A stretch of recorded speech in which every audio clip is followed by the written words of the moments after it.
Welcome to our tutorial on how to create a poll on Snapchat, a fun and interactive way to engage with your friends and followers. Follow these simple steps to get started. First, open the Snapchat app on your Android device to begin the poll creation process. Next, tap the camera button, which is the white circle located at the bottom of the screen. Use this picture as the background for your poll. Now, tap the sticker button, represented by the white square on the right side of the photo editing screen. In the sticker drawer, locate and select the poll button, which can be found at the top in the star section. Type out the question you want to ask in the poll. You can use the default thumbs up and thumbs down emojis or choose different ones to gather specific opinions on the topic. Once you have entered your question and selected the desired emojis, tap Done to finalize the poll creation. Share your story with the poll included, and then sit back and wait for your friends and followers to vote and engage with your poll.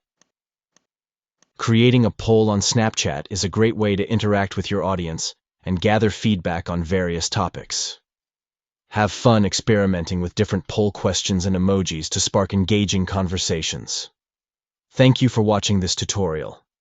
Stay tuned for more creative tips and tricks to make the most out of your Snapchat experience.